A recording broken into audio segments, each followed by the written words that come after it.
So finally বেশ কিছুদিন পর আমি ভিডিও আপলোড দিচ্ছি এন্ড আজকের ভিডিওটা অনেক বেশি ইনফরমেটিভ হতে চলেছে, কারণ আজকের ভিডিওটার মধ্যে আমরা জানবো মেগাস্টার শাকিব খান কি সত্যি বাংলাদেশে ফিরে এসেছেন, আর সোলজার সিনেমার শুটিং কাজ কখন শুরু হবে, বা সোলজার সিনেমার প্রথম ধামাকা আমরা কখন দেখতে পারবো। আর সবচেয়ে গুরুত্বপূর্ণ আপডেট হচ্ছে সোলজার সিনেমায় ভিলেন চরিত্রে কাকে দেখা যাওয়ার সম্ভাবনা রয়েছে।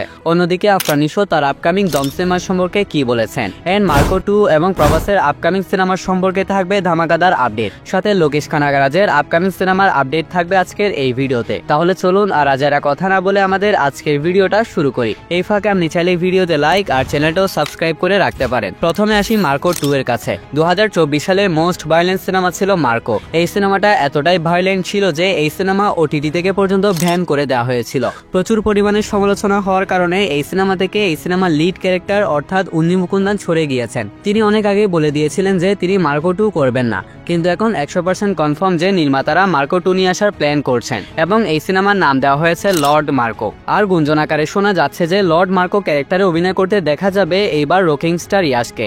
এমনটা হলে কিন্তু জমে যাবে। ইয়াশের ক্যাজেট সিনেমার পর এবং টক্সিক সিনেমার পর আরেকটা ভায়োলেন্ট ক্যারেক্টার আমরা ইয়াশকে দেখতে পারবো। এখন আসি লোকেশ কানাগরাজের কাছে। রিসেন্টলি লোকেশ কানাগরাজের পরিচালনায় রিলিজ করা হয়েছে কুলি সিনেমা রিলিজের পর লোকেশ কানাগরাজ বলেছিলেন যে তিনি কামাল হাসান এবং রজনীকান্তকে নিয়ে একটা গ্যাংস্টার সিনেমা নির্মাণ করবেন, কিন্তু কুলি সিনেমার ব্যর্থতার কারণে প্রোডাকশন কোম্পানি হয়তো চাইছে না গ্যাংস্টার সিনেমাটা লোকেশ কানাগরাজকে দেওয়ার জন্য, যার কারণ হিসেবে অনেকেই ধারণা করছে লোকেশ কানাগরাজের উপর প্রোডাকশন কোম্পানি ভরসা করতে পারছে না। সো যেহেতু এই প্রজেক্টটা লোকেশ কানাগরাজ থেকে হাতছাড়া হয়ে গিয়েছে, তাই এখন ধারণা করা যায় লোকেশ কানাগরাজ এবার এলসিইউ ইউনিভার্সে most hype upcoming cinema Kaithi 2 নিয়ে কাজ শুরু করবেন। আর আমরা আশা রাখতে পারি লোকেশ কানাগরাজ এবার খুব যত্ন সহকারে কাইথি 2 সিনেমাটা নির্মাণ করবেন এবং অসাধারণভাবে কামব্যাক করবেন। এখন আসি প্রবাসের কাছে। বর্তমানে ইন্ডিয়ার বিজিয়েস্ট অ্যাক্টরদের মধ্যে অন্যতম হচ্ছে প্রবাস। এটা অনেক আগে থেকে কনফার্ম যে প্রবাস প্রশান্ত বর্মার সাথে একটা সুপার হিরো সিনেমা নিয়ে কাজ করবেন এবং ডিরেক্টর প্রশান্ত বর্মা চুপিসারে প্রবাসের সিনেমার প্রি ভিজুয়ালাইজেশনের কাজ সম্পূর্ণ করে নিয়েছেন।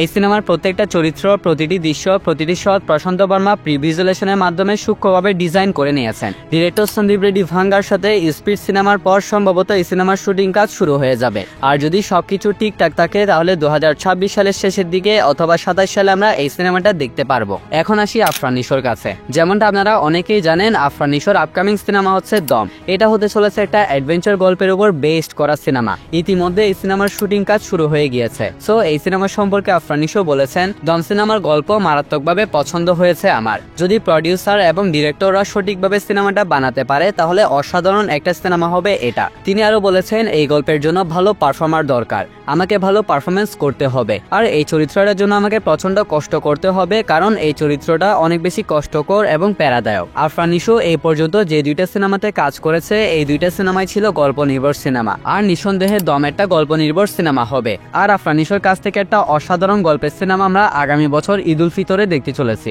এখন আসি ঢালিউড সিনেমার বাদশা মেগাস্টার শাকিব খানের কাছে। শাকিবিয়ানরা এতদিন ধরে অপেক্ষায় ছিল যে কখন শাকিব খান দেশে ফিরে আসবেন। সো ফাইনালি গতকালকেই মেগাস্টার শাকিব খান বাংলাদেশে সুস্থভাবে ফিরে এসেছেন। এই মাসের শেষের দিকে সোলজার সিনেমার শুটিং কাজ শুরু হওয়ার কথা থাকলেও এখন তা হচ্ছে না। সবকিছু ঠিকঠাক থাকলে আগামী মাসের প্রথম সপ্তাহ থেকেই এই সিনেমার শুটিং কাজ শুরু হয়ে যাবে। সিনেমার টিম ইতিমধ্যে শুটিং কাজ শুরু করার জন্য সব রকমের প্রস্তুতি শেষ করে নিয়েছেন। আর শাকিব খান যেহেতু দেশে ফিরে এসেছেন, তাই আগামী সপ্তাহে সোলজার সিনেমার ফার্স্ট লুক পোস্টারটা হয়তো আমরা দেখতে পারবো। এরই সাথে শুরু হয়ে যাবে সোলজার সিনেমার প্রমোশনের কাজ। তাছাড়া কোনো রকমের গ্যাপ ছাড়া এই সিনেমার শুটিং কাজ যত দ্রুত সম্ভব শেষ করে নেওয়া হবে। আর মার্কেটে এখন নতুন গুঞ্জন শোনা যাচ্ছে যে শাকিব খানের সোলজার সিনেমায় ভিলেন চরিত্রে অভিনয় করতে দেখা যেতে পারে এবিএম সুমনকে। ঢালিউড ইন্ডাস্ট্রিতে শাকিব খানকে মন থেকে শ্রদ্ধা এবং সম্মান করে এমন গুটি কয়েক তারকাদের মধ্যে অন্যতম হচ্ছে এবিএম সুমন। যদি সবকিছু ঠিকঠাক থাকে তাহলে সোলজার সিনেমার মাধ্যমে শাকিব খান এবং এবিএম সুমনকে একসাথে স্ক্রিন শেয়ার করতে দেখা যাবে।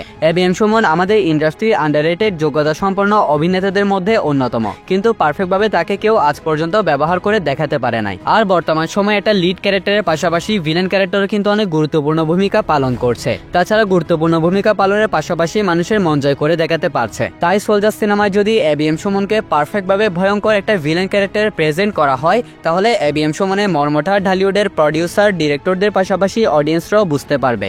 দেখা যাক শাকিব খানের আপকামিং সোলজার সিনেমায় এবিএম সুমনকে ভিলেন চরিত্রে দেখা যায় কিনা। সো গাইস, ভিডিওটা ছিল এতটুকু পর্যন্তই। ভিডিওটা ভালো লাগলে অবশ্যই ভিডিওতে লাইক আর চ্যানেলটাও সাবস্ক্রাইব করে রাখবেন। তাহলে চলুন দেখা হচ্ছে পরবর্তী ভিডিওতে। ততক্ষণ ভালো থাকবেন, সুস্থ থাকবেন, টেক কেয়ার, আল্লাহ হাফেজ।